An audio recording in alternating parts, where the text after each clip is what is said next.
Good morning. Welcome to your early morning intuitive guidance. I feel like I'm running a few minutes late, but here we are. Divine right timing. Divine right timing. That's what this is. So, I have something a little different to share today. Not that yesterday wasn't a little different. The major meltdown. Vital, necessary, needed for me to advance in this process. Good morning, Abigail. Glad you were here. Welcome, welcome. So we're going to give it a minute for everyone to jump on, and then I'm going to share, just shake my head, because the universe knows how to do this stuff. We don't, but the universe does. Good morning, Gwen. Glad you're here. Welcome. Hello, Joniel. Welcome, welcome, welcome. Good morning, Barb. Welcome. Everybody popping in. And Angie, good morning. Yes, and Joniel, you're rolling for a second time, so there must be something good here for you. We shall see. We shall see. As you can tell, I'm in a better spot than I was yesterday. And the title of today's YEMIG video is tongue-in-cheek. I'm going to read it to you out of a book, but it also fit perfectly for yesterday. So, and it gave me a piece of my puzzle in terms of what's going on. What the hell?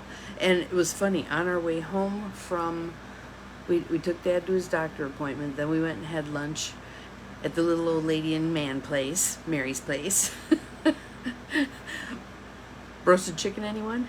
Good morning, Carolyn. Welcome. Glad you're here. And Dad had his Reuben. Every time it's a Reuben. So he's not hard to figure out. All we got to do is find a place where they have a good Reuben, and he's a happy guy. So, but part of the unfolding yesterday was me saying, okay, I don't know what the hell to do anymore. I have no idea what the hell to do. And so Spirit take the wheel, basically. And Spirit did. So we have some forward progress. Feels like we're moving again. The piece I want to share, because I think it's the piece that is vital for all of us right here, right now, is we must be co-creating. We must be co-creating with God, the universe, Spirit, however you look at it. We must get out of ego. I know how to fix this, or I know what to do, or it's on my shoulders to do all this. No, no, no, no, no. This is going to be a co-creation, a combined effort. It always has been, but we were sort of in the dark about that, humans. So, not all humans. Some humans were pretty wise to this already. Chuckled on the way home yesterday as we followed a car, and I heard my dad laugh from the back seat, and he read the bumper sticker. And the bumper sticker was, I find myself saying WTF about 20 times a day. Yes, yes, yes, yes. Especially when we're fighting to stay in control. There's a flow here. There's a flow here we're meant to be a part of. How many times have I talked about my blog post from probably, I don't even know, 10 years ago? Row, row, row your boat gently down life's stream. Would that we all would heed the advice, right? Myself included. So, I had ordered some books. Thrift books. If you don't know thrift books online, way good. You get free shipping over a certain amount. Most of the books, right now, most of the books I'm looking at are in the $7, $8, $9 range. Not bad. And you can earn free books. You get points for the books you buy, and then you get a free book, which is so much fun. So, my friend Flo from my Tuesday coffee group, who's in her 80s, had talked about a particular book. And I thought, well, that sounds interesting. I'm going to order it. And it's from the 90s, I think. Let me look here. Or early 2000. No, 1992 is the copyright. And I'm going to read you part of the foreword Your ego being pushy lately. Yes, yes, yes. Need to have her back in her safe place. And think about that. That's what ego is doing. Ego is trying to protect us. Ego is very fragile. Ego is very childlike, concrete. Yeah. And so whatever you can do to comfort yourself is likely to help ego go back into her place. Into her place. She doesn't get to drive the bus. Nope. We're driving the bus. The higher order self is driving the bus, co-driving the bus with the universe, with the divine, with spirit, with God, however you. So yes, she needs to not be running around the bus trying to drive, yanking on the wheel. No. But again, it lets you know she's afraid. So ease her fears and she'll settle back. So this book, and interestingly, 2 people reached out to me yesterday. Thank you very much, because of the meltdown. And again, a necessary meltdown. Good morning, Mel. Glad you're here. I had to crack open some stuff in order to be able to clear it out and make a bigger open space for what's meant to be. So, not pretty to look at, not fun work, but vital. Vital. And my friend Kayleen will often say to me, good morning, Beth, glad you're here. You are tenacious. You will stick with it. I've never seen anybody basically as bullheaded as you are. So that can be the double-edged sword, right?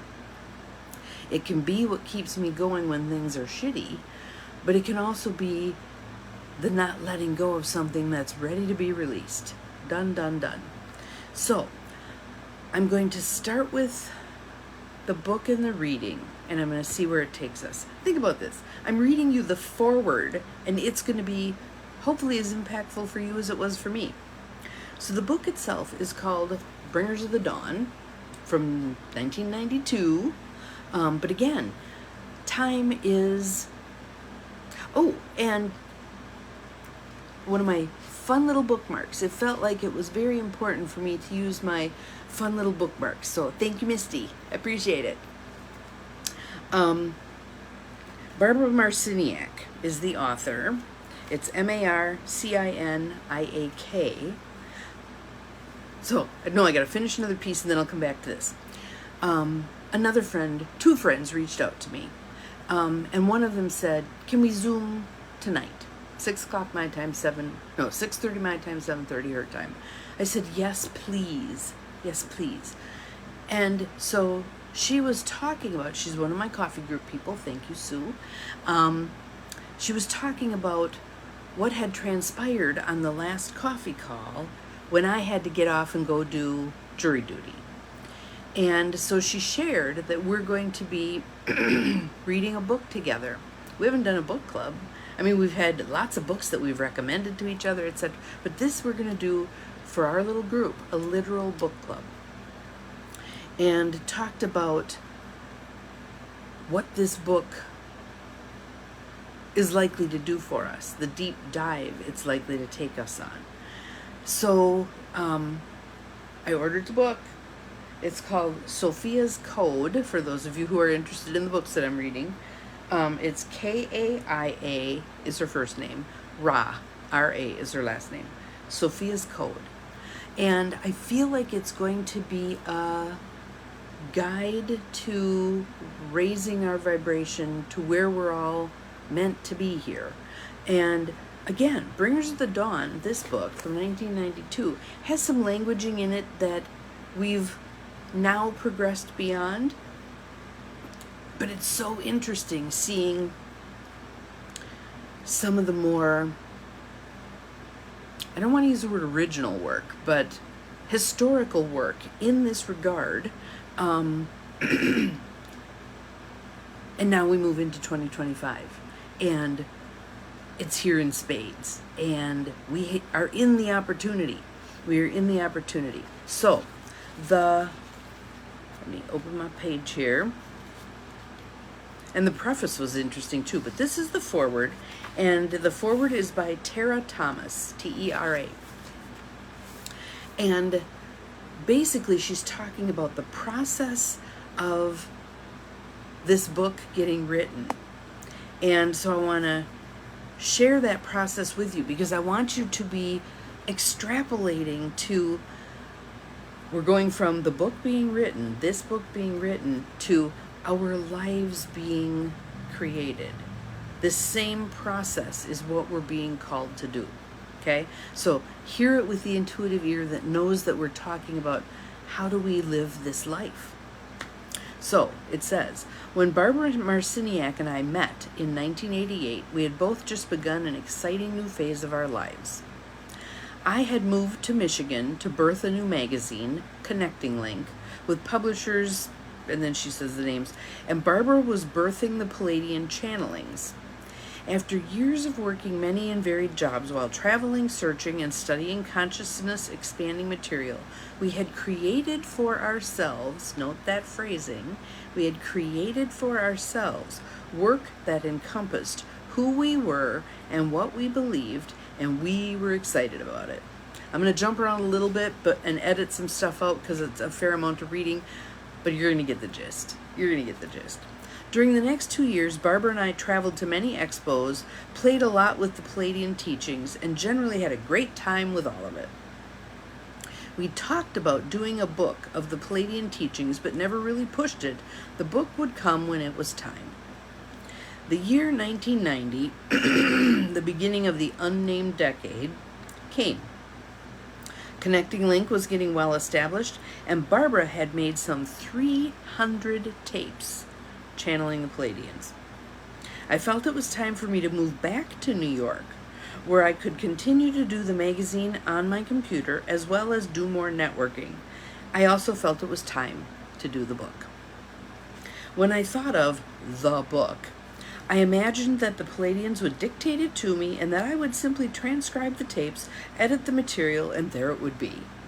I love that, because that sounds like me. Okay, it's just going to happen. We're going to, I'm going to show up, I'm going to do the stuff, blah, blah, blah.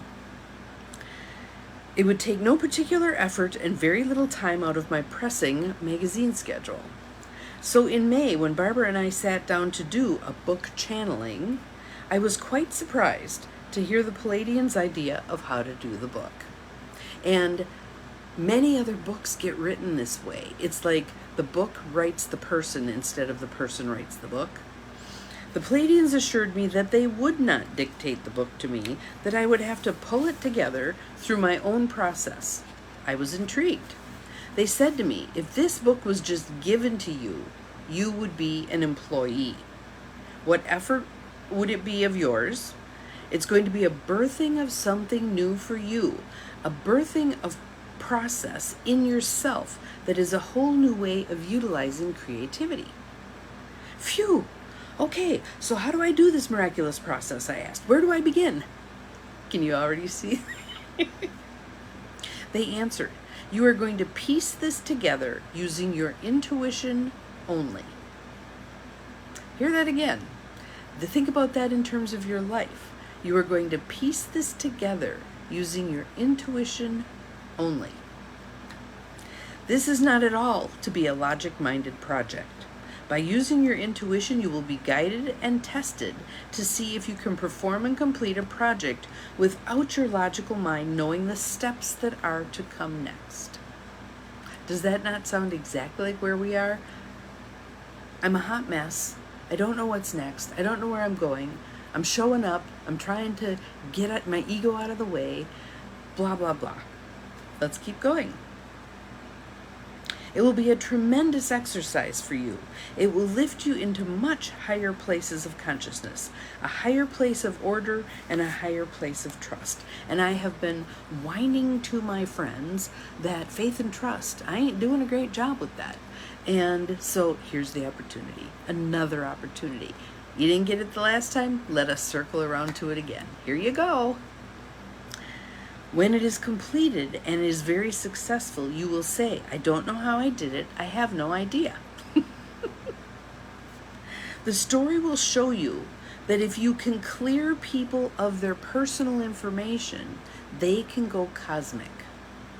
So if we're too wedded to Hi, I'm Bonnie. I'm a psychologist. I live in Appleton, Wisconsin. But that keeps us from being able to burst free. Okay? The process that you will be going through during the next few moons will be a very intense one for you. You will be going through the process of an initiation of yourself as you write it. You have some mastering to achieve in a few areas during the next 6 moons, and all of this is tied together. They said that I was to listen to the tapes and transcribe only the pieces that I felt would go into the book. Now, listen to this process here. There's some very interesting pieces here, and this is, again, this is a template for living our lives. Listen to the tapes and transcribe only the pieces that I felt would go into the book. Barbara's sister, so the author's sister, Karen, would intuit what tapes had good information on them and send them to me. So she's not listening to all 300 tapes. She's listening to the ones that Karen picks out for her to listen to. Also, my friend Marcia would get impulses on which tapes needed to be included. Then it would be up to me to pick out the parts I would use. So it's a collaborative effort. It's a collaborative effort. You've already got 5 entities involved in this effort. You got the Pleiadians who are sending the message. You got Barbara who's doing the trance stuff. You got her sister Karen who's picking out which tapes to be listened to. You've got Tara who's picking out which things to do. And you've also got Marcia who's intuiting some of the tapes to be used. Collaborative effort. Collaborative effort. Let's see. Then it would be up to me to pick the parts to use. I was instructed to use no order. Use no order. How much do we love doing? I'm one of those people. Remember when we had to write longer things in junior high and high school, papers, whatever? I was the person who wrote it all out as it came through me and then did the book, the outline. I could not for the life of me fathom doing the outline first and then writing from that. That was not how my brain worked. And I always did it backwards. And some of the teachers knew that I did it backwards, and one particular teacher did not like that because that's not how it's supposed to be done. It was the only way that my funny brain could do it. So they're also telling her, so use no order and not to even think about how they would fit together. Why? Because, and I always tell people this when they're working on a book, and I tell myself this when I'm working on something. And none of my books have gotten to the point where they're a ready product to be launched. It's just not time yet. It's just not time yet. And does it irritate my ego? Oh yeah, big time. But it's not time yet. Editing is a whole different process from writing. And if you try to do them both at once, it typically doesn't go well. You need to be in your writing brain and then down the line be in your editing brain. If you write the middle of the book first, so be it. If you write the ending first, so be it. Does not matter. It'll all come together when it's time for editing. It also said I could use a 1 to 5 word code and a bit of color on each page to categorize the information, and that was it. I think that's hilarious. You're color coding. You're not organizing, blah, blah. You're color coding. She says, I began to grasp the idea. My logical mind had one more question. I asked the Pleiadians, should we attempt to find a publisher before the book is completed, or at least announce that we are doing the book? The Pleiadians replied, ideally, yes, you will send out an announcement that you are beginning the book. The first time that you sit down to work on it, hear this, clear your desktop and have no clutter or disorganization around you. So if you're finding you're stuck right now and there's clutter and disorganization around you, which, oh my God, my desk, heed that. Heed this message. Clear that clutter and disorganization, and into that cleared space, what's meant to flow will flow. Have a clean space, and in her case, as she's doing this work, your crystal stones that will assist you. I have crystals on my desk. I love them. Then you can make a prayer of intention by saying, I am now announcing that I am beginning a book.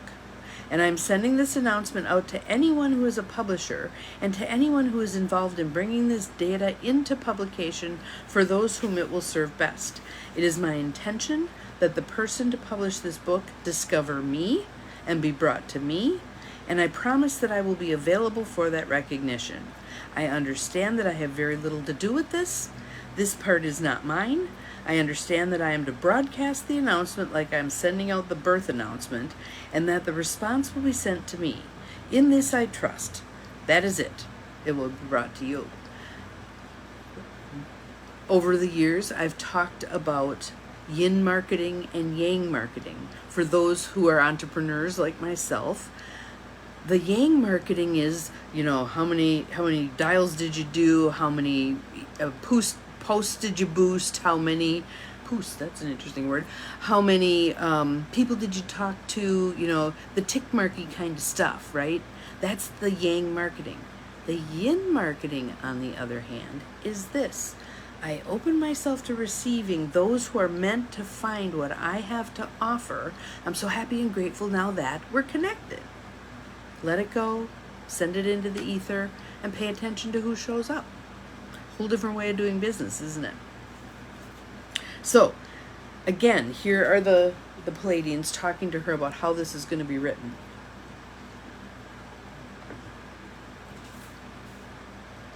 And that this is talking to us about how we're going to be living our lives. How we hopefully have lived some of our lives, but how we're intensely going to be living our lives moving forward, right?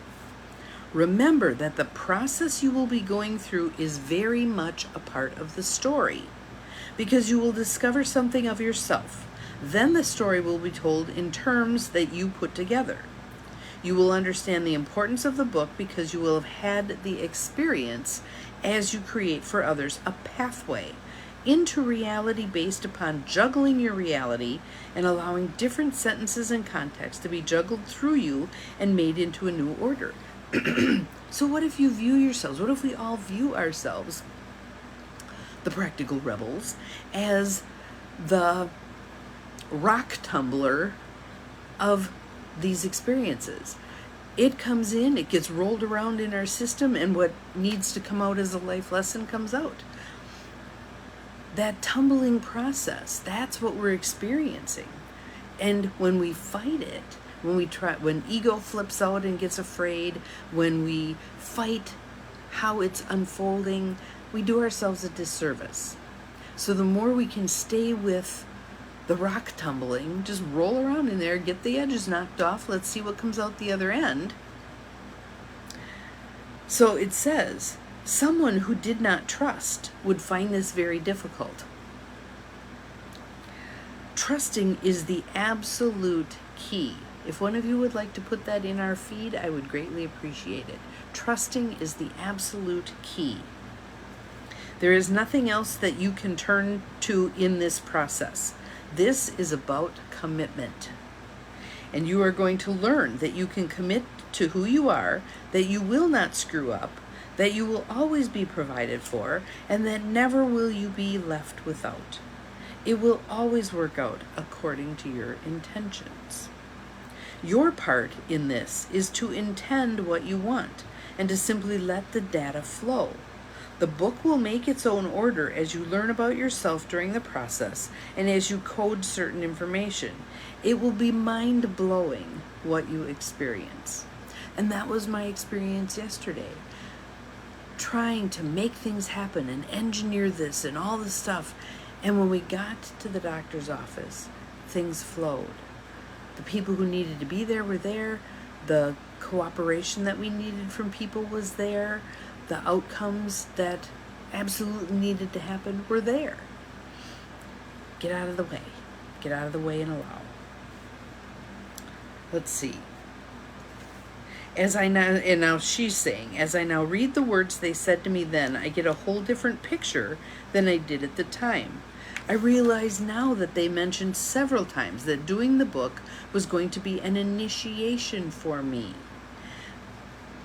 Thank you, Mel. I appreciate it. that I would be tested and that people would need to clear their personal information in order to go cosmic. Now I know what those words mean. At the time, I had no idea. So we're going to get guidance that we may not know how to act on. Or we may get guidance that we go, huh? Or like bumper sticker, we go, what the fuck? Give it time. Allow. Be as present for it as you can be. See what unfolds. So she says, my personal issues started coming up big time. I didn't trust myself. I didn't love myself. And in fact, I didn't really know who I was. I couldn't separate the real me from the facade. I began a series of deep tissue bodywork sessions that brought up more stuff, memories from childhood that I'd blocked out, trauma and pain stored in my body. I was a mess. I was in no shape to work on the book, for I was barely managing to get the magazine out every 2 months as it was. In October, I went to Egypt with the Palladians. I knew this trip was going to be an important turning point in my life, and I thought it would kick me into high gear so that I could get to work and pump out the book. Here we go again. She sounds just like me. It was a wonderful trip, a powerful trip, and it flattened me like a board. It blew open my circuits and awakened areas in myself that I had no idea were there, many of them dark and ugly. When I got back to New York, I was definitely not capable of beginning the book, and in fact, I wasn't sure I would ever be able to do it. The only thing I knew for sure at that time was that I had to move out of New York.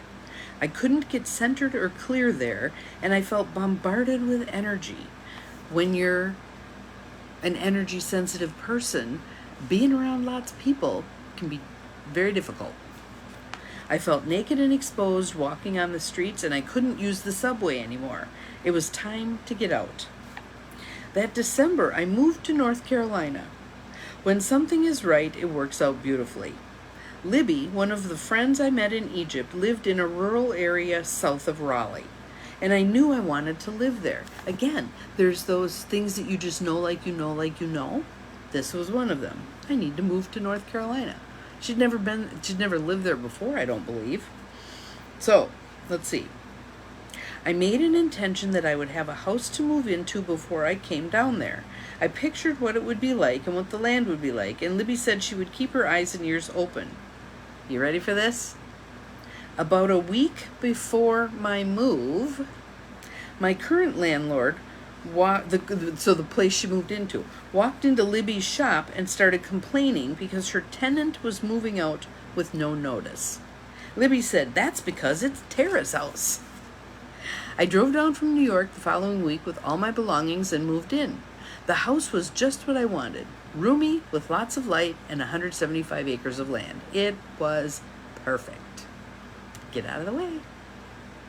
The minute I got there, I began healing. I lay on the ground or sat with my back to a tree and just let nature heal me. Healing myself was all I focused on. In January, when I went to Michigan to typeset the 13th issue of Connecting Link, I realized that my time with the magazine was finished. And she heeded that. She honored that. How many of us, when we get something up and rolling and we've put our heart and soul into it, when we get the inklings of this needs to be done, we don't want to listen. We don't want to listen. I had grown a lot doing it, and now it was time for me to move on to something else. What's something else I didn't know? But when I get these knowings, I have to go with them. Yep, I'm much better at honoring them. So when I get the guidance, okay, move here, I'll move there. I may be going, WTF, but I'll move there. When I came back home, I spent a few days asking myself if I'd been a total fool to give up a job when I now lived out in the middle of the country and didn't know where I would get another one. Then I realized it was perfect that I had no job. It was time to do the book. I began listening to the tapes and transcribing bits and pieces of them. The work went smoothly and easily, and things seemed to be flowing. I didn't question the order or attempt to make one. I just let everything flow through me. Let's see. I'm going to jump a little bit here.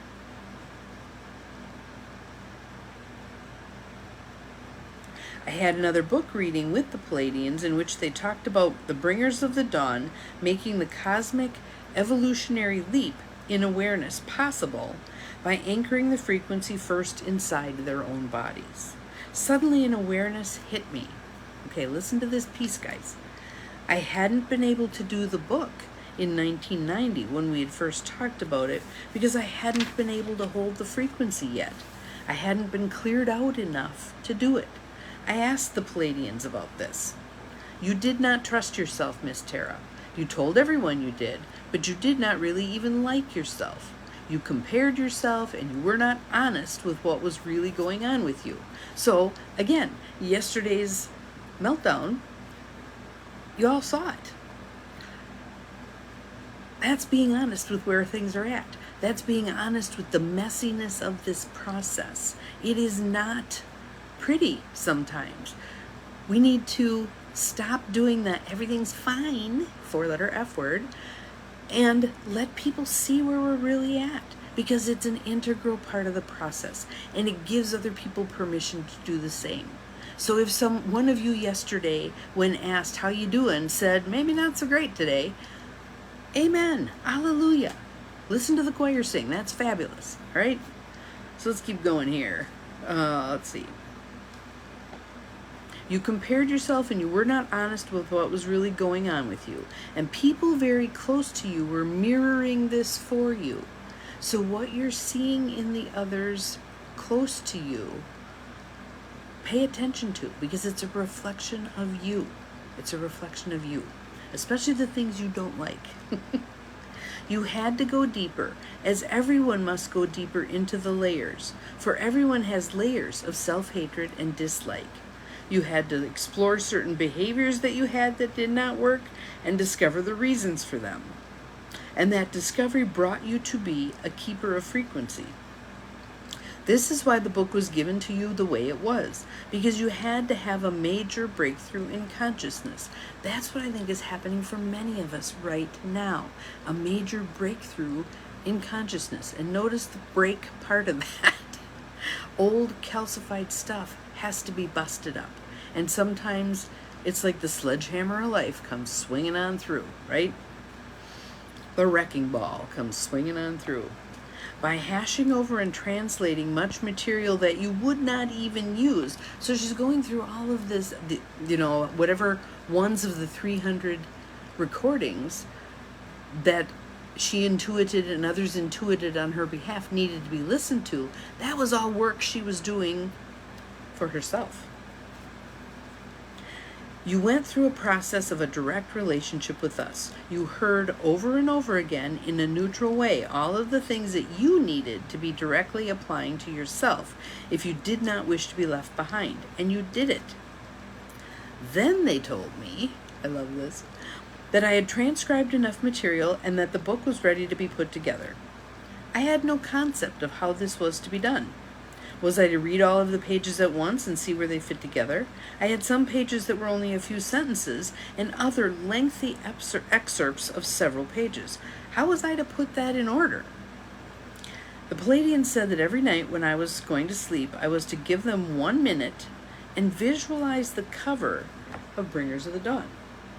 Notice the cover, the colors, what's depicted, etc. Ain't no accident, okay? I was to play with this and change the artwork every night if I wished. I was to just look at the cover, open the book, and begin reading the pages and then go to sleep. So she's imagining in her mind working with the book, a book that's already in existence. The information would be shown to me in the dream state. They said I would begin to pull the book into existence by reading a book that already existed in the future. They said it would be no work for me and they would do all the work. Well, why not? The first week didn't go so well. Surprise, surprise. I was doing the visualization before I went to sleep, but when I woke up, I would panic looking at all the pages, and my logical mind would frantically attempt to read them all to make some kind of order. It was completely frustrating. Finally, one afternoon, as I was sitting in the middle of the floor in my office, surrounded by papers and feeling about ready to cry, I said, hey, Palladians, you said you were going to do this work. I give up. Here, you do it. Surrender. There's surrender. I started picking up the papers one by one like I was going to just stack them together and put them away.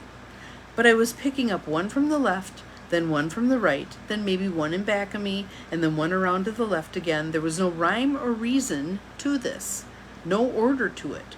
I wasn't even thinking about it. I was just picking them up. After gathering about 30 pages, I suddenly stopped and looked at the stack in my hand. I got chills all over, and I said to myself, oh my God, I think this is the first chapter. I took the pages to my desk, sat down, and began reading. They fit together like a puzzle. I was shocked. I know I believe this stuff, but still, when it really begins happening, it's quite amazing. The rest of the book began falling together effortlessly, to use a favorite Palladian word. So, I share that kind of long stuff with you because this is truly what's happening with our lives. She's talking about the creation of a book. I'm talking about the creation of your life. This is the same process. The same process. We need to say, I'm turning it over.